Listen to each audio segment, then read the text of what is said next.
या सूर्यासाठी वेगळा असा परिचय करून देण्याची गरज नाही.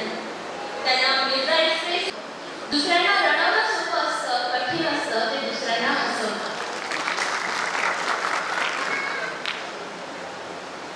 मिर्झाबाई सरांचं मंचावर आगमन झालेलं आहे. मी त्यांचं स्वागत करण्यासाठी श्री प्रकाश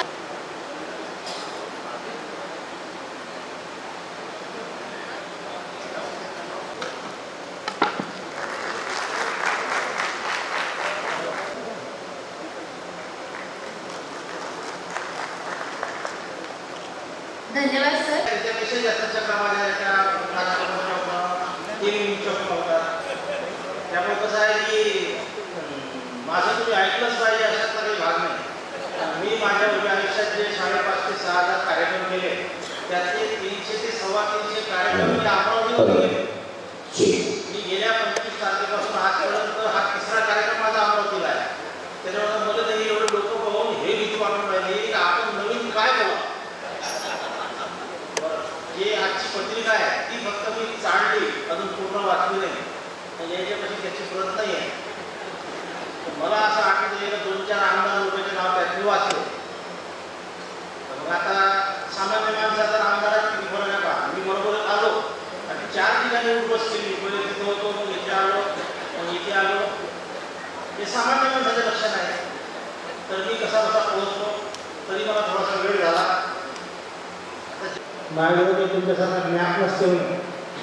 मला 4 वाजता यमराजांना उठवून झोपेतून आणि हे कागदाची गुंडाळी घेतली. सांगितलं की याच्यात 32 लोकांचे नाव आहे. तू पृथ्वीवर जाय, या सगळ्याचे प्राण घेऊन संध्याकाळपर्यंत वापस येतो.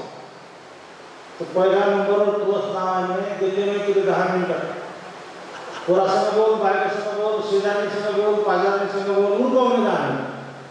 आता याने वाटलं आता कमीत कमी एखादा तास भेटला पाहिजे. हा तर म्हणतो पहिला नंबर आपलाच आहे. पण यानं द्यायला सांगितलं लिहून आले तर महाराज तुम्ही इथं बसा भेटलं. मी तुम्हाला सर्व प्रांतामध्ये कोट्यावधी महिलाचं उदाहरण करून आल्यानंतर तिथे थकले असा. आतमध्ये गेला, एक गिलास सरबत बनवलं, त्याच्यात गुंगीचं औषध टाकलं, महाराजाला आणून दिलं. महाराज पेले, तिथं झोपले. त्याने त्याच्या हातात तिथे कागदाची मुंबई ओढली, त्याने सरळ केली आणि आपलं जे नाव सगळ्यात वर लिहिलं होतं ते खोडलं, ते सगळ्यात खाली लिहिलं. पुन्हा कागदाची मुंबई केली, त्याच्या हातात ठेवून गेली महाराजाच्या. 10 मिनिटांना महाराज शुद्धीला आले. काय सरबत होतं म्हणे, पेलोन झोपलो म्हणे, सारा शेण निघून गेला, सारा थकवा निघून गेला म्हणे. मी आता तुझ्यावर प्रसन्न झालो. मी तुला आता सवलत देऊन राहिलो म्हणे. मी पहिले वरून सुरुवात करणार होतो, आता मी खालून सुरुवात करतो. तर आता मी वारंवार या अमरावतीकरांच्या समोर येणं तुम्हाला तर कसंच पटत नाही, पण मलाही पटत नाही. पण त्याला का नाही लागलं, लोकांनी कोणी सापडत नाही, मी सहज सापडतो. बरं, तुमचं दुःख ऐकून घ्या. पुन्हा आता तुम्ही खरं संकटात सापडले. मी आतापर्यंत निर्ले तरी राहो. आता मी अमरावतीला राहिले झालो. यामुळे अमरावतीत 500 कार्यक्रम आपण ठोकून त्याच्या शेवटपर्यंत. मी तिथं नवसारीच्या जवळपास राहतो. तिथे येऊन मला 3.5 वर्ष झाले. पण जसाच मी अमरावतीत पाय ठेवला, मोदीजीचं आपलं भांडण सुरू झालं. त्यानं दिलं लॉकडाऊन लावून ठेवायचे, एकाच्या कार्यक्रम नाही झाला पाहिजे. आता 3.5 वर्ष झाले मला या गावात येऊन. टोटल 2 लोकांच्या पलीकडे तिसऱ्याला माहिती नाही मी या गावात राहायचं. तर मी अमरावतीतच राहतो. मी आता अमरावतीकडेच झालो आणि गेल्या 3.5 वर्षापासून अमरावतीचा मी आस्वाद घेऊन राहिलो. फक्त एकाच गोष्टीचा मला त्रास आहे, तो कोणी दूर करून देत असेल तर मी त्याची नोकरी करायला तयार आहे. अमरावती मोठं शहर आहे, इथं तुमचं वाहन तुम्हाला पाहिजे. माझ्याकडे वाहन 25 आहे, पण मला कोणतंच चालवता येत नाही. सायकल जमली, मोटरसायकल जमली, मला फक्त कविता करणं जमली. तुम्हाला सांगा तर मी पहिले उभं राहून कार्यक्रम करतो. मी आता बसून कार्यक्रम करून राहिलो. तुम्ही मला 5 वर्षांपूर्वी आम्ही झोपून कार्यक्रम केले.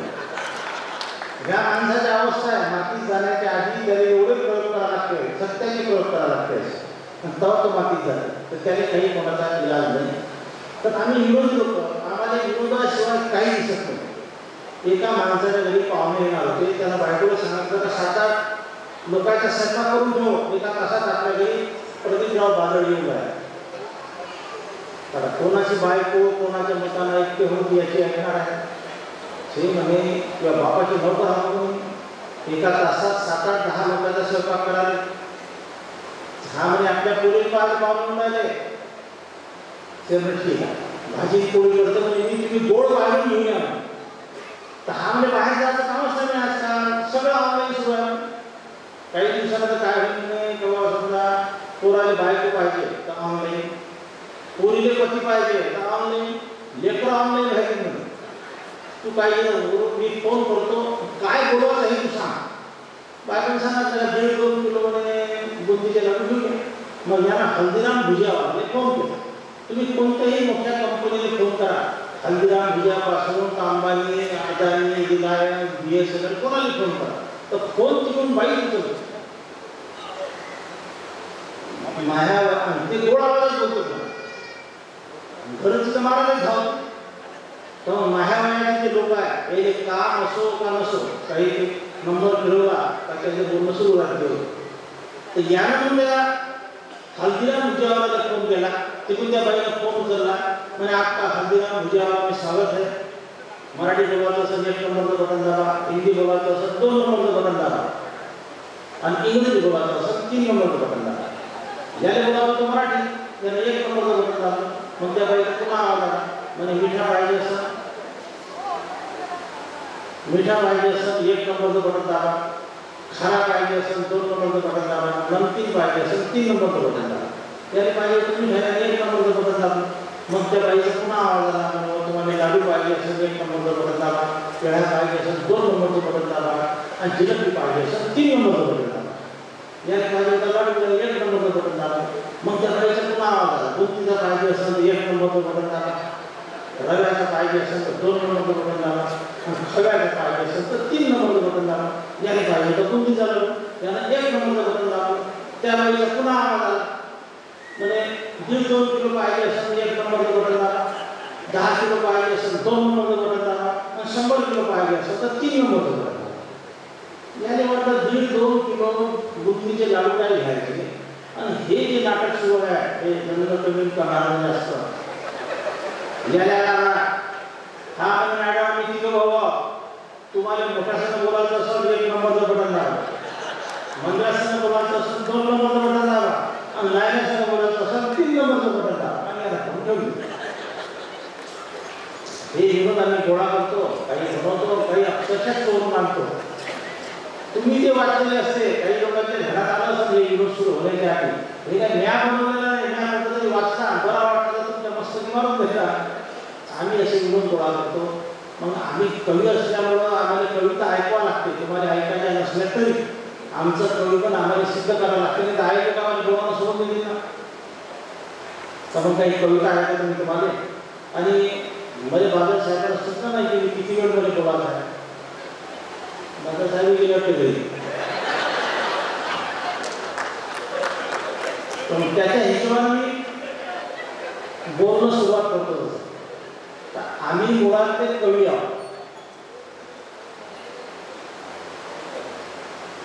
आणि विनोदासाठी आपल्याजवळ कोणती कमतरताच नाही. मी गेल्या 54 वर्षापासून कविता लिहितो. मी गेल्या 48 वर्षापासून स्टेजवर आहे.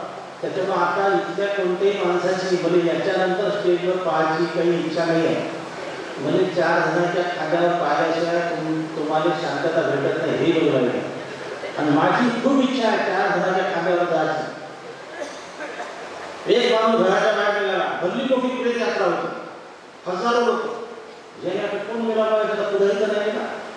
यानं त्या एका माणसाने विचारलं कोण गेला म्हणजे एवढं लोक दिसते. तो म्हणजे मला माहीत नाही पण सगळ्याच्या समोर जो 4 लोकांच्या खांद्यावर आहे तोच मेला असं नाही. याने वाटतं हा तर कला काय. मग यानं त्या गर्दीतून रस्ता काढत काढत हा समोर गेला. तर समोर 4 जणांच्या खांद्यावर एका महिलेचं प्रेत होतं आणि त्या प्रेताच्या समोर एक माणूस एका हातात आपटं होतं आणि एका हातात पुत्र होतं. याने वाटतं आपटं तर ठीक आहे पण पुत्र काय पाहिजे काय त्या माणसापाशी गेला म्हणून साहेब हे आपटं तर ठीक आहे पुत्र पाय हे म्हणजे बायको आहे. तुम्हाला पाहू हे जे पुत्र नाही का ते डसलं आणि तिचा जीव गेला. पण मग हाही बायकोने काढला होता, म्हणजे कमीत कमी स्वतःच्या बायकोने काढला होता. याला वाटलं का पुत्र कामाचा आहे की हा बाबा पैसे किती घ्या म्हणजे तुम्ही, पण 8 दिवसाचे पुत्र द्या म्हणजे. तर तो माणूस म्हणे हे जे पुढे यात्रेतले लोक दिसून आलेले तिकडे हे का पुढे यात्रेत आले आहे का, हे सगळ्या लोकांचं म्हणणं एकच आहे म्हणजे का पैसे किती वेळी द्या, किती वेळी द्या, पण 5-6 दिवसाचे पुत्र द्या. हे विरोध असते, हे कुठंतरी तू घोडा करा आणा आणि लोकांना ऐकवा. पण सगळे आता मी जेवढे तुम्हाला 2-4 विनोद सांगितले फार मोठे विनोद. या विनोदातून कोणाला काही सांगायचं नाही. विनोद 2 प्रकार, काही विनोद फालतूचे आणि काही विनोद असे की ज्याच्यातून काही सांगायचा. मग फालतूचा विनोद कसा असतो का, एक माणूस पहिल्यांदा विमानात बसला आणि थोड्या वेळानं त्याने बाजूवाल्याने म्हटलं का म्हणे बाबा भले माझ्या मित्रांना सांगत नव्हतं का विमान इतक्या उंचावरून जाते का जमिनीवरचे माणसं मुंग्यासारखे दिसते नाही. पाय म्हणजे विमान किती उंचावर आलं, जमिनीवरचे माणसं मुंग्यासारखे दिसून राहिले. तर तो बाजूचा माणूस काय म्हणजे तो डोकं फिरलं म्हणे आधी विमान जागेवर असायचे खरोखरच्या मुंग्यावर. आता हा जो विनोद आहे हा नुसतं हा होऊन करण्यासारखा विनोद आहे. पण याच्या पुढचा विनोद आहे का असा, एका माणसाच्या घरी खूप मुंग्या झाल्या, त्याने मुंग्या माराची पावडर पाहिजे होती. तो एका दुकानात गेला, पण मुंग्या माराची पावडर आहे का. दुकानदार म्हणे पावडर तर आहे पण तू 10 मिनिटांनी ये. हा म्हणजे पैसे नक्की घे, पावडर म्हणून घे.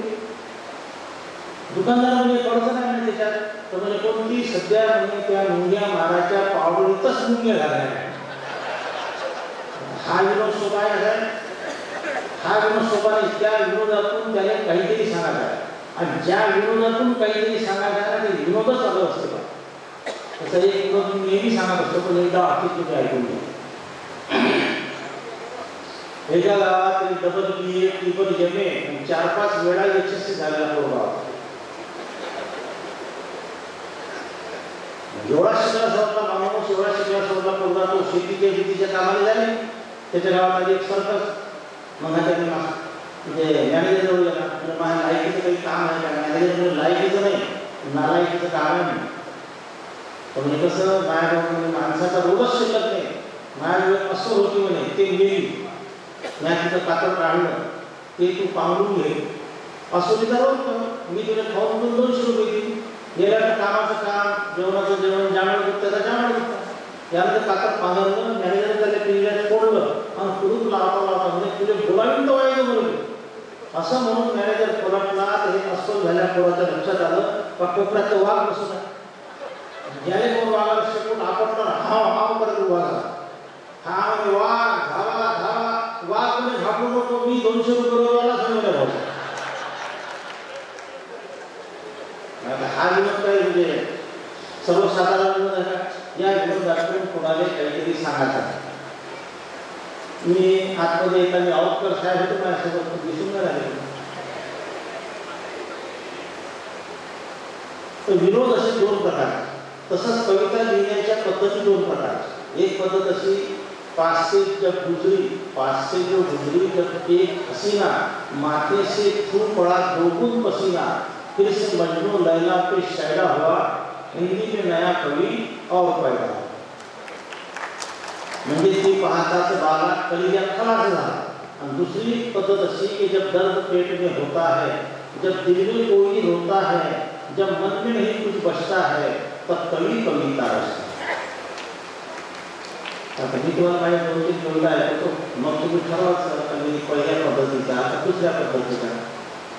आता आमचं काही शिक्षण जास्त नाही आणि शिक्षण जास्त असल्याचं काही कारण नाही.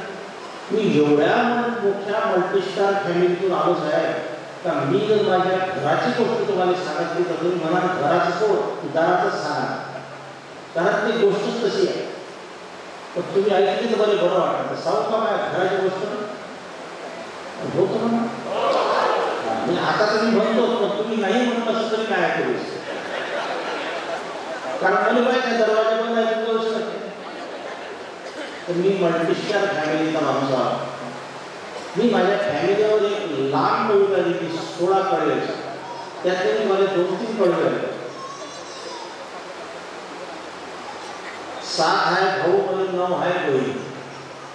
आता हे तुमची साऱ्याची शपथ, महात्मा गांधीची शपथ, गाडगे बाबाची शपथ, प्रदीप बादलची शपथ, जे सांगितले परिस्थिती. 7 आहे भाऊ म्हणजे 9 आहे बहिणी, नशिबवान भाव आहे 3 वहिनी. तरी बरं 4 भाऊ लहानपणीच मेले, हे मात्र याच्यात काय ॲड नाही केले. 2 आहे आई करावे देख रेख, पण नशीब आडवं बापच होता एक. हे आमची कथा आहे. म्हणलं तर आमचं हे दुःख आहे. आता आम्ही बहीण भाऊ किती होतो याची टोटल पाहतो. 7 भाऊ,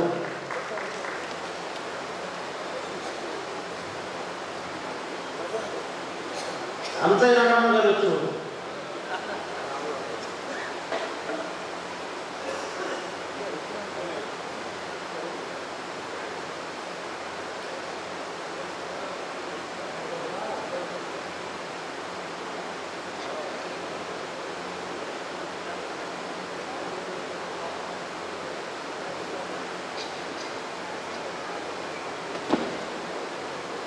तर मग आता आम्ही बहीण भाऊ किती झालो? 7 बहीण, 7 भाऊ आणि 9 बहिणी म्हणजे 16.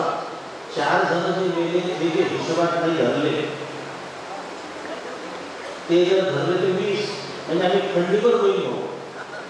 एवढा सारा गॅटा एका पासबुकाला शक्य आहे का बच्चू? मग आम्हाला 2 आहे, एक माझी स्वतःची आई आणि एक माझी सावत्र आहे. योग पहा, माणसाच्या जीवनात विनोद असावा असा. माझ्या आईचं नाव सायरा, माझ्या सावत्र आईचं नाव सायरा. आता दोन्ही आईचं नाव सायरा जरी होतं तरी बापाचं नाव दिलीप कुमार नाही. बापाचं नाव अब्दुल रज्जाक बेग मिर्झा. दिलीप कुमारचं आता नाव घेऊ नये कारण त्याच्या विचाराचं निधन झालं. पण सत्य तर सत्यच असते. दिलीप कुमार माझ्या बापाची जिंदगीवर बरोबरी करू शकला नाही. बाप न होताच ते वर चालले गेले. माझ्या बापानं खंडीवर वजा करून सोडून दिले. त्याच्या तुमचं कळवा. म्हणजे आम्ही त्यातले आम्ही 7 भाऊ आणि 9 बहिणी आम्ही वयात आलो. माझी एक बहीण मायटोस्क्लेरोसिस नावाचा आजार होऊन मरण पावली. मग बाकीचे आमचे सगळ्याचे लग्न माझ्या बापाने गेले. माझ्या बापानं उद्या आयुष्यात 17 लग्न गेले. 15 आमचे आणि 2 त्याचे. आजार जेव्हा महाबाप 17 वर्षाचा होता तेव्हाच गेला. मग लग्नाचा कॉन्ट्रॅक्ट त्याच्याच जवळ होता, तर पहिले आपले जिंकून गेले. पहिलं लग्न 17 वर्षी, दुसरं लग्न 19 वर्षी, बरेच शेवट टाकत 30 वर्षापर्यंत. कसं आहे, लग्न पळून 30 वर्षी मला लग्न. आम्ही जर सगळे बहीण भाऊ आम्हाला असे खेळत असतो, एखादा नवीन माणूस आला तर आमची गर्दी पाहून तो वापस चालला जाय. त्याला वाटते आपण बालवाडीतच आलो का. एवढी शक्य होती आपल्या घरची. पुढचं पण साहेब जेव्हा 25 वर्ष आधीच ती जन्म घेणार होतो, आजीच्या पोटात मी पैदा होणार होतो. ब्रह्मदेवानं अर्ज महामंजूर केला होता. विष्णूने देखरेखीचा शब्द दिला होता. शंकरांना 12 माता उपाटा करून दिला आणि मधातच बहीण महाआजा करून दिला. म्हणून मी मायेच्या पोटात आलो, नाही मी आजीच्या पोटात पैदा झालो तो मा काका राहिलो असतो मी, असा हा म्हणण्याचा अर्थ. आणि शेवटचं बरोबर साहेब, आज जरी कवितेची किंमत नाही माझ्या, लोक मला समजते फुटाण्यानं लाह्या. उद्या पहा माझ्यासाठी पुष्प किमान येईल. तुकारामा सारखा मला स्वर्गामध्ये येईल. माहे विरोधक तवा थंडे होऊन जातील. लोक माहे गीत मग भजनामध्ये जातील. म्हणा लागेल झक मारून संत मिर्झामध्ये, पण किती मोठा माणूस आहे माहीत आहे. हे आमची थोडीशी आमच्या फॅमिलीची, माझी स्वतःची थोडीशी घरची कल्पना तुम्हाला यावं म्हणून मी सांगितलं. तर मी सगळ्या 16-17 बहीण भावात सगळ्यात अभ्यासात हुशार. याचा पुरावा तर काही द्यायला लागला तुम्हाला. मी हुशारच होतो. एकदा पाहिलं तर पाठ आणि एकदा वाचलं तर मग पाठ. पण 8व्या वर्गापर्यंत मी पहिल्या नंबरचा विद्यार्थी. पण 8व्या वर्गात मला कविता डसली आणि अशी कोकाटी बसली का अजून खाली उतरली तुम्हाला सांगतात. आणि मग अभ्यास सुटला. मॅट्रिकची परीक्षा यापर्यंत वातावरण इतकं खराब झालं तर गणिताचा पेपर फुटला नसता तर माझी काही सुटला. म्हणजे कॉपी करून पास झालं. एवढं सारं करून मला 59% मार्क भेटले. 1972 सालची गोष्ट आहे. त्यावेळेस एखाद्याला 60% मार्क भेटले तर लोक त्याला खालून वरपर्यंत पाय का मंगळ ग्रहावरचा माणूस नाही. आता तर कोणालाही 90%च्या वरच 10-12-15 वर्ष थांबा, मग लोकांनी कसे मार्क भेटणार? 100तून 150, 200तून 300. तपास करायचा जसा बोर्ड असला तसे मार्क. आमच्याकडे कसं होतं म्हणजे 59% मार्क भेटल्यावर वर्गात खूप म्हटला, पण पहिला नंबर नसल्यावर माझ्या बापाला वाटतं आपल्या पोटात तर बाबासाहेबच पहिला झाला, बाबासाहेब आंबेडकर.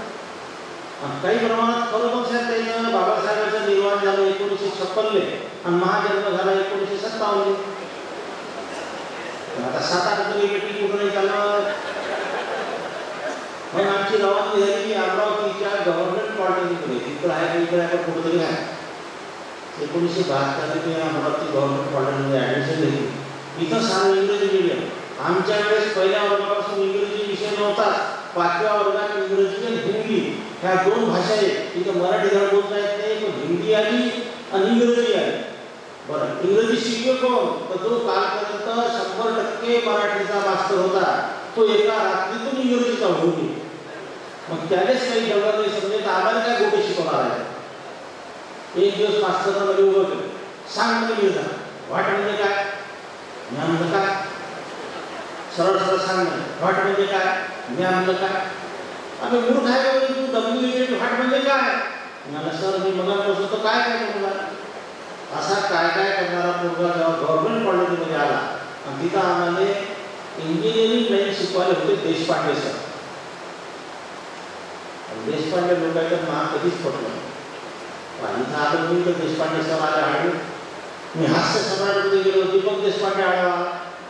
मी ठरवलं का पांडे चालून घेऊ, सर देशपांडे चालून घेऊ, पण देशपांडेने हात नाही लावला. पण योग पहा, रस्त्यात गेलो 4 लोकांनी धक्का लागला तर 2 देशपांडे शिकले गेले.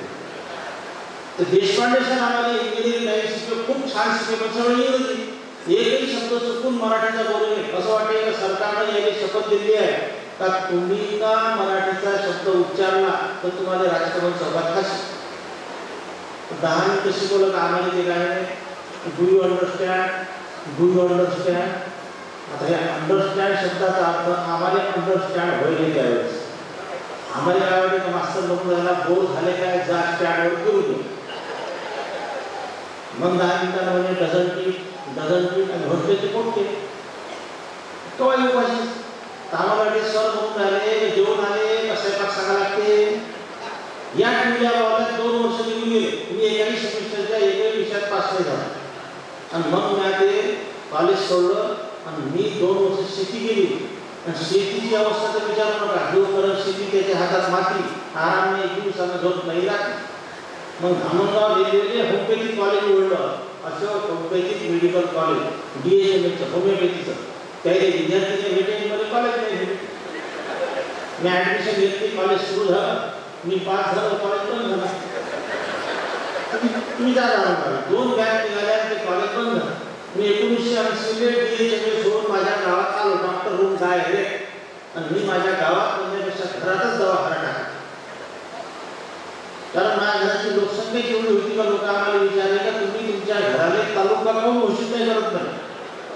मी सांगू का आमच्या उरल्या सुरल्या बहीण भावाचं लग्न होऊ द्या, मग आम्ही आमच्या घराला जिल्हा घोषित करू का.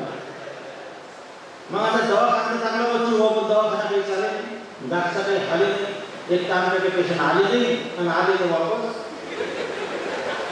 गेले. मग म्हणजे माझ्या मित्रांनी सल्ला दिला आगे एका दवाखाना असं नसतं चालत म्हणजे एखादा आयटम टाकले दवाखाना. आता तवा काही राखी सावत नव्हती, हे मुंगी बाई नव्हती, हात नाही झेंडूबाम झाला असता. मग म्हणजे एखादा सल्ला दिला फिरणारी खुर्ची आहे रिवॉल्विंगच्या. मग मी 1982 450 रुपयाची ती फिरणारी खुर्ची आणली. आणि जेव्हा दवाखाना बंद केला 98 तर मोडमध्ये 1250 रुपयाची विकली. तेवढा असताना हो दवाखाना.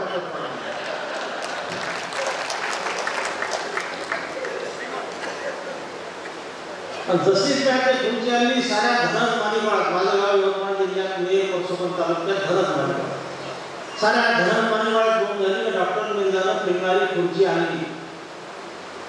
लोक मला म्हणी गाव फिरणारी खुर्ची गाव आणि मला 24 मिनिटांसाठी फिरत राहायचं नाही, तितकं म्हणून ती खुर्ची आहे. आणि पोट्टे पाट्टे त्या खुर्ची बसायचे 2-4 डॉक्टरले का उतरून जा. मग मला नवीन धंदा सुचला. मग मी काय करतो, रुपया पोट्ट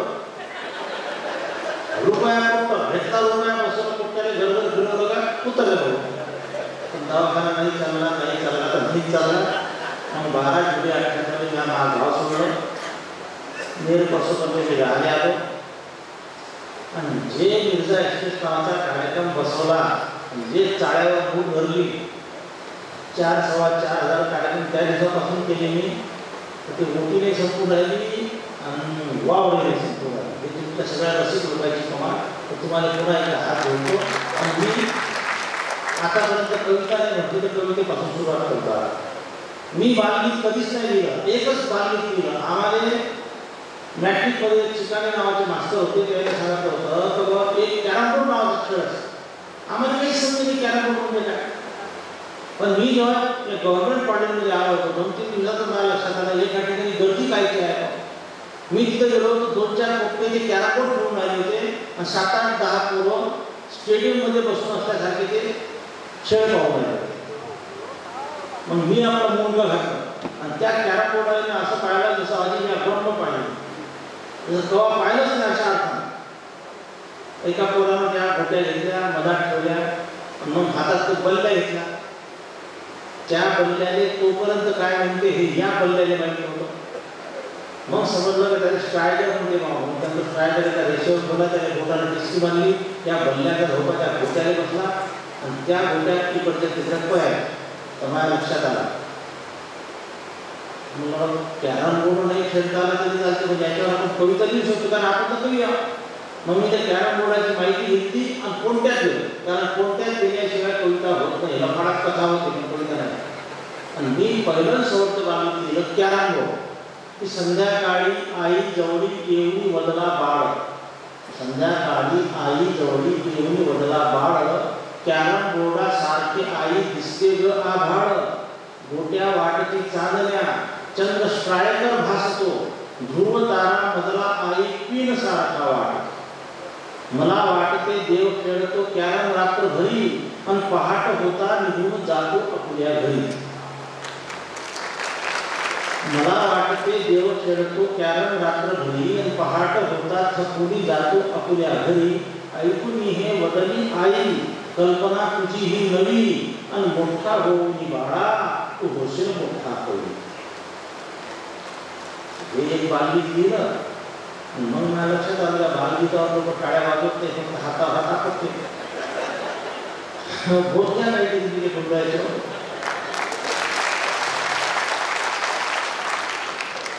तर मग मी थोडासा कवितेत बदल केला म्हणजे वातावरण निर्मिती जशी झाली की मग कवितेत बदल करून भाग पडला. नांदेड जिल्ह्यात हदगाव नावाचा एक तालुका आहे. यवतमाळ जिल्ह्याचा शेवटचा तालुका उमरखेड, तो संपला की 20 किलोमीटरवरच ते हदगाव नावाचा तालुका आहे. त्याच्या बाजूने निवडा बाजार नावाचा गाव, तिथे एक अनंत जैन नावाचे दिवस त्यांनी 5-7 वर्ष आधी मला कार्यक्रमासाठी बोलावं. आता मी कार्यक्रमाला गेलो तर लागले दादाजी करायला, बरं म्हणजे तुम्ही आता शाकाहारावरती आहात. तर म्हणलं साहेब माझं नाव काय आहे, करायला काय लावू राहिले तुम्ही. म्हणजे माझं नावाचं आपलं पत्र घेतलं, त्याच्यात काही विशेषता आहे का तुमच्या लक्षात येईल. मग त्याने त्या पत्रिका काढली, माझं नाव आपलं डॉक्टर मिर्झा रफीक अहमद बेग. ते जैन साहेब म्हणे दुनियाभराची सारी विशेषता आहे. तशी काय म्हणलं तुम्ही आमचं नाव असतं ते रमेश रामराव राऊत. रमेश त्याचं नाव, रामराव त्याच्या बापाचं नाव, राऊत त्याचं आडनाव. तुम्ही तुमच्या नावात म्हणे मावशाचं नाव टाकलं काय. मी म्हणलं साहेब हे माझ्या एकट्याचं नाव आहे, माझ्या बापाचं नाव बोलायचं नाही. तर हे डॉक्टर मिर्झा रफीक अहमद बेग हे माझ्या एकट्याचं नाव आहे आणि अब्दुल रज्जाक बेग मिर्झा हे माझ्या बापाचं नाव. या दोन्ही नावाचा ज्यामुळे मुद्दा केला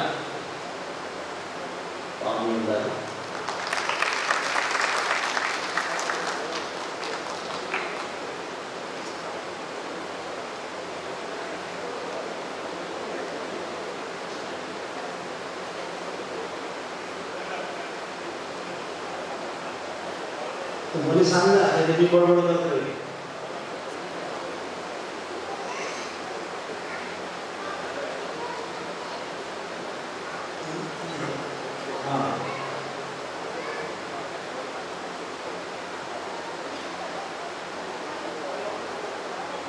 ते एक शेवटचे 5 मिनिटं झाले. तर हे माझं नाव आहे डॉक्टर मिर्झा रफीक अहमद बेग, माझ्या बापाचं नाव आहे अब्दुल मिर्झा या दोन्ही नावाचा समजा जागरूकता केला तर नाव तयार होते डॉक्टर मिर्झा रफी अहमद बेग अब्दुल रज्जाक बेग मिर्झा. मी एवढं लहानचं नाव कवितेखाली लिहून पेपरकडे कविता पाठवत होतो. एका पेपरानं कमाल केली, त्याला समोरच्या पानावर कविता छापली आणि खाली टीप कवीच्या नावाची पुरवणी मागे ठेवली आहे. मग बाबाचं नाव कापलं, नाव दिलं मिर्झा रफी अहमद बेग. म्हणून आता शाकाहार कसा बोलून माझ्या जयंती कार्यक्रमाने बोलावं नाला मी कवी माणूस म्हणजे काही भाषा देत आहेत मी एक कविता लिहितो तर मला ठरतो मग मी तो उद्या शब्द जोडगाड तोडताळ मोडमाळ खोडकाळ गोडगाळ केले आणि एक कविता लिहिली त्यांना ऐकवलं. त्यांना ते आवडली तर माझ्या तोंडातून निघणारी ही शेवटची कविता मग मी हे झाला सोड. एक वाघ दुसऱ्या वाघाने असा सांगे, एक वाघ दुसऱ्या वाघाने असा सांगे माणसापेक्षा चांगले लागते म्हणजे वाघ. दोन वाघ अक्षात बोलून राहिले, मी त्याचं म्हणणं ऐकून राहिलं. एक वाघ दुसऱ्या वाघाने असा सांगे माणसापेक्षा चांगले लागते म्हणजे वाघे. आजकाल माणसात राहिली नाही चव, रसायनाचा खाऊ खाऊ झाला बेचव. सल्फेटचं खाते सल्फेटचं खाते केमिकलचं पेते, रक्ताने त्याच्या कसा घुरट वास येते. सल्फेटचं खाते केमिकलचं पेते, रक्ताने त्याच्या कसा घुरट वास येते. किती खा एकाने भागत नाही भूक, जीव माहिती वाटते ठाक भूक. परवा एका वाघानं माणूस स्पष्ट केला, परवा एका वाघानं माणूस स्पष्ट केला. तंगड्या घासू घासून एकाचा कुत्र्यासारखा मेला. म्हणजे माणूस किती जरी झाला. परवा एका वाघानं माणूस स्पष्ट केला, तंगड्या घासू घासून एकाचा कुत्र्यासारखा मेला. अशा जरी माणसाची शिकार कोण करते आणि वाघ असतो तरी गवत खायला करते आणि वाघ असतो तरी गवत खायला. तर पाहुणे आलेले आहेत आणि मी थोडासा समजदार समजा मी आता. धन्यवाद मिर्झा सर. आपल्या कॉम्पिटिशन मिर्झा एक्सप्रेसमध्ये कुठे स्टॉप येऊ नये असं वाटत होतं, पण वेळेच्या मर्यादेने आपल्याला स्टॉपवर पोहोचवलं. पण या एक्सप्रेसमध्ये बसून खूप मजा आली. पुन्हा